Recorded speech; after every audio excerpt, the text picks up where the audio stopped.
BBA, BCA, BCom computer కోర్సులో 100% placement లభించే ఏకైక డిగ్రీ కాలేజ్ కూకట్పల్లిలోని I3 డిగ్రీ కాలేజ్ 8367215215 పరిశీలన చేసుకోమని చెప్పి నేను చేస్తున్నటువంటి అభ్యర్థన. మరి వారు 5 సంవత్సరాల కాలం అధికారంలో ఉన్నటువంటి సందర్భంలో ఏ రకమైనటువంటి అరాచక పాలనని మనం చూసాము, ప్రజలు ఇంకా కూడా మర్చిపోలేదు. చివరికి ఒక 16 సంవత్సరాల బీసీ బిడ్డని తన అక్క మీద ఎవరో దౌర్జన్యంగా మీదకు వస్తున్నారని చెప్పి అడ్డు తగిలితే ఆ బిడ్డని కాళ్ళు చేతులు కట్టి నోట్లో కాగితాలు కుక్కి పెట్రోలు కెరసిన్ పోసి అతని సజీవ దహనం చేశారు. అప్పుడు ఏమాత్రం కూడా స్పందించలేదు.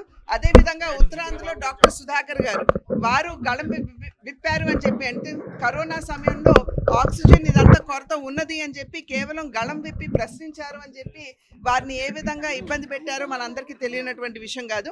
చివరికి లోకల్ బాడీ ఎలక్షన్స్లో అభ్యర్థులు వారి నామినేషన్ ఫైల్ చేయడానికి వెళ్ళినటువంటి సందర్భంలో వారి చేతిలో ఉన్నటువంటి నామినేషన్ పత్రాలు వైఎస్ఆర్సీపీ నాయకులు లాగేసి చించేసి మరి కత్తులతో సైతం నెల్లూరులో భారతీయ జనతా పార్టీ ఒక మహిళా కార్యకర్త మీద కత్తితో దాడి చేసి ఆవిడ్ని కూడా గాయపరిచినటువంటి విషయం ప్రజలు ఇంకా కూడా మర్చిపోలేదు. కనుక లేఖ రాయటం కాదు, ఒక్కసారి గుండెల మీద చేయి వేసుకుని రాసినటువంటి వారు ఆత్మ పరిశీలన చేసుకోవాలి. ఇవాళ నేను ప్రజలకి నేను తెలియజేస్తున్నాను, ఇవాళ రాష్ట్రంలో ఏ మాత్రం అభివృద్ధి జరుగుతున్నది అని అన్నా కేంద్ర ప్రభుత్వ సహాయం లేనిదే ఇవాళ జరిగేటువంటి పరిస్థితి రాష్ట్రంలో లేదు. మరి నిన్న మొన్న కూడా మెట్టెక్ మ్యాన్గా పేరుగాంచినటువంటి జితేంద్ర సింగ్ గారు వారు స్వయంగా చెప్పినటువంటి విషయం ఏంటండి, ఇట్లాగ వారు మెట్టెక్ పార్క్ పెట్టాలి అని అంటే జగన్మోహన్ రెడ్డి గారి దగ్గర నుండి నాకు ఎటువంటి సహకారం రానటువంటి సందర్భంలో 2023వ సంవత్సరంలో అసలు నా పేరు తొలగించేశారు. కానీ నితిన్ గడ్కరీ గారు ముందుకు వచ్చి వారు రోడ్లు కానీ ఇతరత్ర మౌలిక వస్తువుల మీద దృష్టి కేంద్రీకరించి వారు సహకారం అందించినటువంటి సందర్భంలోనే మేము మెట్టెక్ పార్క్ని కూడా మేము చేయగలిగామని చెప్పి వారు చెప్పారు.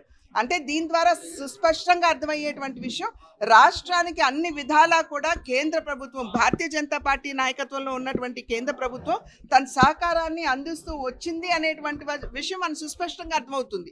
అదేవిధంగా ఏ కార్యక్రమం తీసుకున్నా కూడా కేంద్ర ప్రభుత్వం యొక్క సింహ భాగస్వామ్యం లేకుండా రాష్ట్రంలో అభివృద్ధి ఇప్పటి వరకు జరిగినటువంటి దాఖలాలు లేవు. కనుక ఈ రకమైనటువంటి పసలేని విమర్శ చేసేటువంటి వారు ఒక్కసారి ఆలోచించారు. అన్ని విధాలా కూడా రాష్ట్రానికి కేంద్ర ప్రభుత్వం తన సహకారాన్ని అందిస్తూ ఉన్నది.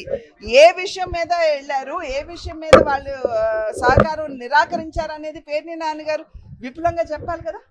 చాలా హేయమైనటువంటి చర్య అండి ఇది. ఒక రకంగా చెప్పాలంటే ఏదైతే ఈ పోర్న్ వీడియోస్ కావచ్చు, లేకపోతే easy access to social media కావచ్చు, దానివలన ఒక రకంగా బిడ్డలు కొంచెం తప్పుగా వారు ప్రభావితం అవుతున్నారు అనేటువంటి విషయం మనకు అర్థమవుతుంది. రాష్ట్ర ప్రభుత్వానికి చేసేటువంటి విజ్ఞప్తి ఇటువంటి అంశాల మీద కూడా దృష్టి పెట్టాలి.